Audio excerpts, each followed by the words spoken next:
ওয়া বারাকাতুহু। আমরা আমাদের আগের ভিডিওতে exchange of asset, property, plant and equipment IAS 16 এর সেকশন 24 to 28 আইএসএ কীভাবে বর্ণনা করা আছে সেটার থিওরিটিক্যাল নলেজ আমরা গেইন করেছি। আমরা আজকে একটি প্র্যাকটিক্যাল ম্যাথ দেখব। এটি ICMAB এক্সামে এসেছিল। আচ্ছা, on January 1, 2017, SB Limited purchased a machine at an acquisition cost of take 3,50,000. এখানে ডাইরেক্টলি একদম পারচেজিং কস্ট বা অ্যাকুইজিশন কস্টটা দেওয়া আছে। The machine has been depreciated by a straight line method using a 4 years service life and take 50,000 salvage value. ওকে, মেশিনটার depreciation ক্রাইটেরিয়াটাও খুব একদম স্পষ্টভাবে বলা আছে। এর ইউজফুল লাইফ 4 ইয়ার্স এটাও বলা আছে এবং স্যালভেজ ভ্যালু 50,000 এটাও বলা আছে। Okay, the companies fiscal year ends on December 31। Okay, তার মানে আমাদের যে ডেপ্রিসিয়েশন ক্যালকুলেশনটা আমরা করব সেটি অবশ্যই পিরিয়ড ইন্ড হবে ডিসেম্বর 31-এ। যেই তাহলে ক্যালকুলেশনটা ঠিক এই এই এই কথাটাকে ডিসেম্বর 31 এই কথাটাকে কেন্দ্র করে আমাদেরকে চিন্তা করতে হবে। Okay, prepare the journal entry or entries to record the disposal of the machine use assuming that it was number 1 scrapped and retired with no salvage value on January 1, 2021. Okay, January 1, 2021. এখানে তারপরে 2 তে বলা আছে sold for take 40,000 on July 1, 2020. আমরা প্রতিটা individual question, প্রতিটারই আলাদা আলাদা answer, আমরা একটা একটা করে যাই। প্রথমটাতে বলা হয়েছে যে স্ক্র্যাপড অ্যান্ড রিটায়ার্ড। যে অ্যাসেটটা জানুয়ারি 1 তারিখে 2017 সালে আমি কিনেছিলাম সেটা ওনারা বলতেছে জানুয়ারির 1 তারিখ 2021-এ এসে পুরোপুরি রিটায়ার্ড হয়ে গেছে, মানে এটা স্ক্র্যাপড হয়ে গেছে, এটার ভ্যালু শেষ। যে ইকোনমিক ভ্যালুটা এটা অ্যাড করতো এটা এখন আর অ্যাড করছে না, এবং এটা একদম কোনো স্যালভেজ ভ্যালু আমাদেরকে দেয় নাই। জানুয়ারির 1 তারিখে 2021 সালে এসে এটা একদম রিটায়ার্ড হয়ে গেছে। তাহলে এখন প্রশ্নে কি চাইছে যে জার্নাল এন্ট্রিটা দাও। এটাকে তুমি যে অ্যাকাউন্টস থেকে ডিসপোজাল করে দিচ্ছ, মানে এটা যে অ্যাকাউন্টস থেকে একদম ডিসপোজড হয়ে যাচ্ছে, সেটা তো নিশ্চয়ই আমরা জানি যে অ্যাকাউন্টিং এ সবকিছু আসলে আমরা যাই করি না কেন, যত প্রকার অ্যাডজাস্টমেন্ট করি না কেন, যত প্রকার যাই করি না কেন, সবকিছু একটা ডেবিট ক্রেডিটের মাধ্যমে হয়ে থাকে। ডেবিট ক্রেডিটের মাধ্যমে সেটা আসলে ব্যালেন্স শিট পর্যায়ে চলে যায়। কোনো কিছু এন্ট্রি হলেও সেটি ডেবিট ক্রেডিট করতে হয়, কোনো কিছু ডিসপোজড হলেও ডেবিট ক্রেডিট করতে হয়, কোনো কিছু অ্যাডজাস্টমেন্ট করতে হলেও ডেবিট ক্রেডিট করতে হয়। ওকে, নাম্বার 1 চলে যাই। আমাদেরকে আসলে একটু ওয়ার্কিং করে নিতে হবে। যখন আমি মেশিনটা কিনেছিলাম সেই তারিখে কিন্তু আমি জার্নাল কি দিচ্ছিলাম, ইকুইপমেন্ট যেটা হচ্ছে মেশিন, ডেবিট, ক্যাশ, ব্যাংক অথবা অ্যাকাউন্টস পেয়েবল, ক্রেডিট। এই এন্ট্রিটা দেওয়ার ফলে কিন্তু এই অ্যাসেটটা আমার ব্যালেন্স শিটে চলে গেছে। ঠিক আছে, মানে আমার হচ্ছে অ্যাসেট শিডিউলে 3,50,000 টাকা দামের একটি ইকুইপমেন্ট আছে। ওকে, এখন এখন আমরা আসি, বলছে যে scrapped and retired with no salvage value. Okay, এখন আমরা দেখব যে আসলে আমরা জানি অ্যাসেট যখন কিনে আমরা কিন্তু প্রতি বছর ডেপ্রিসিয়েশন করি। তাহলে যেই তারিখে আমি ডিসপোজাল করছিলাম 1/1/2021, এই 1/1/2021-এ এই অ্যাসেটটার ক্যারিং ভ্যালু কত আছে সেটা আমাকে নির্ণয় করতে হবে। তো যেহেতু অ্যাসেটটা কিনছিলাম 3,50,000 টাকা, এটার একটা স্যালভেজ ভ্যালু আছে এবং এটার ইউজফুল লাইফ 4, এবং তাহলে স্ট্রেট লাইন মেথডে কিন্তু ডিপ্রিসিয়েশন ক্যালকুলেট করার রুলস হচ্ছে এইটা। তো এটা যেহেতু 4 বছর পরে আমরা ডিসপোজাল করতেছি, তাহলে 4 বছরে এটার আপনার অ্যাকুমুলেটেড ডেপ্রিসিয়েশন আসে 3 লক্ষ টাকা। 3 লক্ষ টাকা আসে। এখন আসি আমরা জার্নালটা কিভাবে দিব। দেখেন, যেই মেশিনটা পুরাতন মেশিন সেটা কিন্তু ডিসপোজাল হয়ে যাচ্ছে। আচ্ছা, এখন ওই মেশিনের কস্ট কিন্তু, এই যে কস্ট আমি কিন্তু নির্ধারণ করেছিলাম 3,50,000 টাকা। এই মেশিনটা বলতেছে কি টোটালি স্ক্র্যাপড হয়ে গেছে। ঠিক আছে, এবং কোনো স্যালভেজ ভ্যালু নাই। আচ্ছা, তাহলে আমরা জানি যে যেহেতু এটাকে আমরা ডেবিট করছিলাম 3,50,000 টাকা দিয়ে, এখন এইটা যেহেতু পুরোপুরি স্ক্র্যাপড হয়ে গেছে, এই 3,50,000 টাকা দিয়ে প্রথমে এটাকে টোটালি পুরো একদম স্ক্র্যাপড করে ফেলবো, ডিসপোজাল করে ফেলবো, মানে আর কোনো ভ্যালু এখানে রাখবো না। ঠিক আছে, তাহলে 3,50,000 প্লাস ছিল আগে ডেবিট, এখন কিন্তু ক্রেডিট হয়ে গেছে, তাহলে এটা একদম বাদ। আসে এবার বাকিটা, এটার অ্যাকুমুলেটেড ডেপ্রিসিয়েশন। আমরা জানি যে আমরা যখন অ্যাকাউন্টিং করি ডেপ্রিসিয়েশন ডেবিট করি, অ্যাকুমুলেটেড ডেপ্রিসিয়েশন ক্রেডিট করি। ঠিক একটা অ্যাসেট যখন আমরা ডিসপোজাল করব তখন ওইটার কস্ট যেভাবে আমরা একদম পুরো নালিফাই করে ফেলবো, একইভাবে অ্যাকুমুলেটেড ডেপ্রিসিয়েশনটাও কিন্তু আমরা পুরোপুরি নালিফাই করে ফেলবো। তাহলে 1/1/2021 আমাদের ডেপ্রিসিয়েশন চার্জ আসতেছে 3 লক্ষ টাকা, তাহলে অ্যাকুমুলেটেড ডেপ্রিসিয়েশনটাও পুরোপুরি আমরা নালিফাই করে ফেলছি।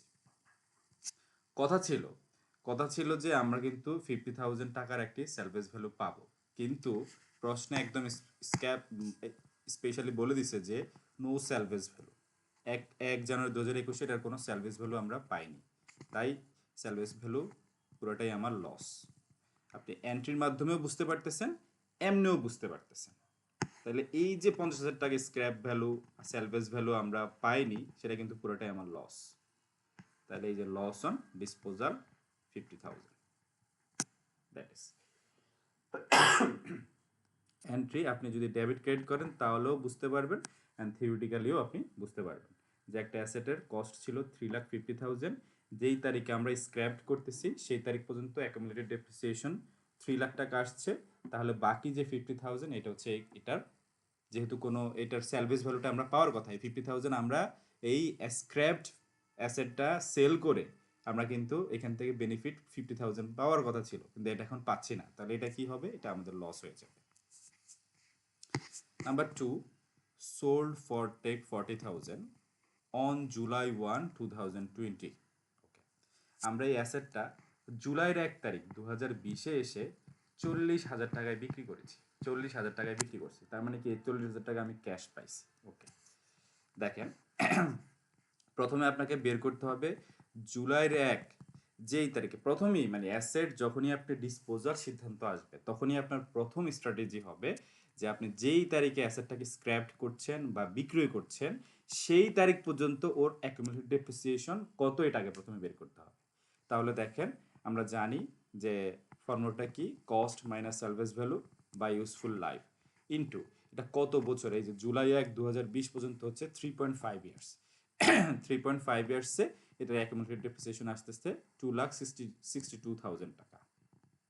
ঠিক আছে, তাইলে প্রথমত আপনার কাজ কি, আপনি যেহেতু সেল করে ফেলছেন, এই যে মেশিনের কস্ট ছিল 3,50,000 টাকা, সেল করে ফেললে এই কস্টটা পুরোটাই নালিফাই হয়ে যাবে। তাহলে এটাকে ক্রেডিট করে দিলে এটা পুরোটাই ক্রেডিট সাইডে চলে আসলো, আগে ডেবিট করছিলাম এখন ক্রেডিট, পুরোটাই বাদ। আচ্ছা, এবার আসি ক্যাশ। ক্যাশ কিন্তু 40,000 টাকা যেহেতু আপনি সেল করছেন, এই 40,000 টাকা আপনি পাইছেন, তাহলে ক্যাশ ডেবিট দিলেন। এরপর দেখেন অ্যাকুমুলেটেড ডেপ্রিসিয়েশন আপনি 2,62,000 টাকা পাইছেন, সরি 2,62,500 হবে সামথিং, মনে হয় 2,62,500 হবে। তো 2,62,500 টাকা আপনি অ্যাকুমুলেটেড ডেপ্রিসিয়েশন দিয়ে দিচ্ছেন। এখন এই যে ক্রেডিট এবং ডেবিটের যে পার্থক্যটা থেকে থাকবে সেটাই হচ্ছে এই যে loss on disposal. Loss on disposal very easy, এই ডেবিট ক্রেডিটের মাধ্যমে এটা নির্ণয় করাটা খুবই ইজি। আচ্ছা, তাইলে আপনি যখন নাম্বার 2 এর রেজাল্টটা কি পেলাম, আপনি যখন একটা অ্যাসেট, এই অ্যাসেটটা যেটা জানুয়ারি 1, 2017 তারিখে কিনছিলেন, সেটা যখন আপনি 40,000 টাকা জুলাই 1, 2020-এ বিক্রি করতেছেন, তখন কিন্তু আপনার জার্নাল এন্ট্রিতে এই যে ঠিক এইভাবে আপনাকে জার্নাল এন্ট্রি দিতে হবে, এবং আপনি কত টাকা লাভ লস হচ্ছে এই বিক্রির ফলে সেটাও কিন্তু আপনি একদম ইজিলি জার্নালের মাধ্যমে বের করে ফেলতে পারতেছেন। ভেরি ইজি, খুব ক্রিটিক্যালভাবে ভাবার কোনো কিছু নেই, ক্রিটিক্যালভাবে ভাবলে ডিস্টার্ব হয়ে যাবে।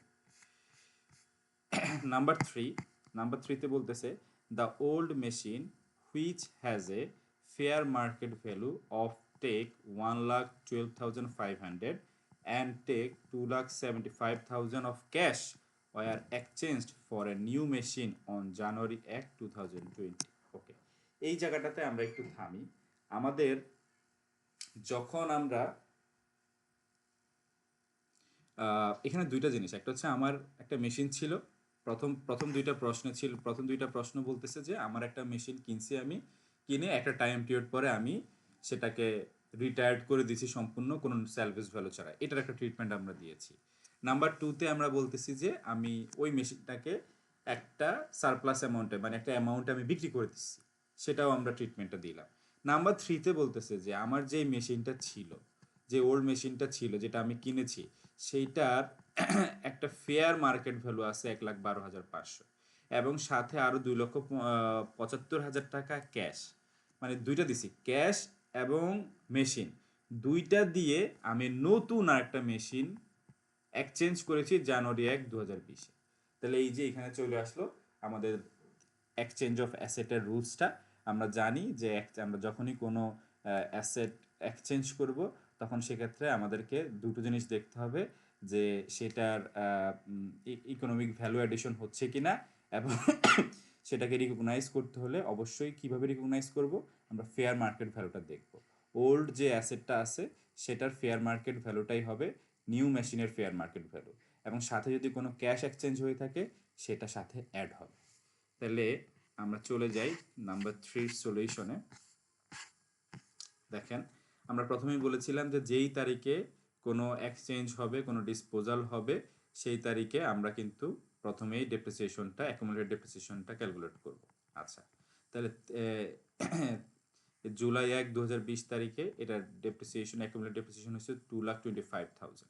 ওকে ওকে, এখন আসি আমরা এই জুলাই 1, 2020 তারিখে আমরা দেখতেছি এই অ্যাসেটটার ফেয়ার ভ্যালু আছে 1,12,500 টাকা, আর এটার বুক ভ্যালু আছে 1,25,000 টাকা।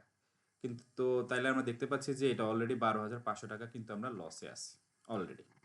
জুলাই 1, 2020 তারিখে যে ওল্ড অ্যাসেটটা আমার হাতে আছে সেইটার কি অবস্থা আছে সেটা আমরা প্রথমে দেখলাম যে আমরা অলরেডি 12,500 টাকা লসে আছি। ওকে, এখন এটাকে কিভাবে আমরা জার্নাল দিব? প্রথমত দেখেন যে মেশিনটা আপনার ওল্ড, সেটার এই যে 3,50,000 আপনি প্রথমেই একদম ডিরিকগনাইজ করে দিলেন, ঠিক আছে, নালিফাই করে দিলেন, একদম গেল। আপনার সাথে ক্যাশ গেছে, আপনি ক্যাশ দিচ্ছেন আরো এক্সট্রা 2,75,000 টাকা, এই দুইটা দিয়ে দিলেন, এই দুইটা এন্ট্রি একদম চোখ বন্ধ করে দিয়ে দিলেন। ওকে, এখন আসি এই যে অ্যাকুমুলেটেড ডেপ্রিসিয়েশন, আপনার জুলাই 1, 2020 তারিখ পর্যন্ত অ্যাকুমুলেটেড ডেপ্রিসিয়েশন ক্যালকুলেশন করছেন আপনি 2,25,000 টাকা, এটাও বসাই দিলেন 2,25,000 টাকা, একদম ইজিলি বসাই দিলেন। এখন আসি এই যে ওল্ড মেশিনটা, আপনি যখন ওল্ড মেশিনটা আপনি দেখতে পারলেন, যেহেতু ফেয়ার ভ্যালু দেওয়া আছে, ফেয়ার ভ্যালু আপনার হাতে আছে, বুক ভ্যালুটা আপনার হাতে আছে, আপনি কিন্তু স্পষ্ট দেখতে পেয়েছেন যে আপনার 12,500 টাকা ওই ডেটে ফেয়ার ভ্যালু অনুযায়ী আপনি লসে আছেন। তাহলে এই লসটাকেও কিন্তু আপনি রিকগনাইজ করে ফেললেন।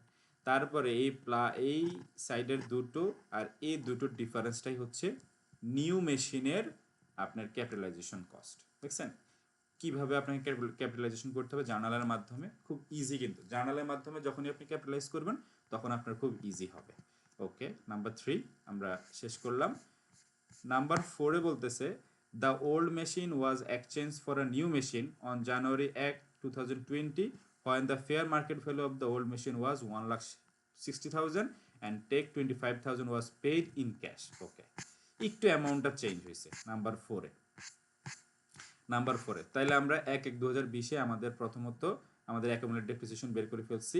ওকে, এখন দেখেন ওল্ড মেশিন 3,25,000 টাকা, 3,50,000 টাকা আপনি ডিরিকগনাইজ করে ফেললেন। ক্যাশ দিচ্ছেন কত? ক্যাশ দিচ্ছেন 25,000 টাকা। ওকে, আর এই যে অ্যাকুমুলেটেড ডেপ্রিসিয়েশন দিচ্ছেন 2,25,000 টাকা।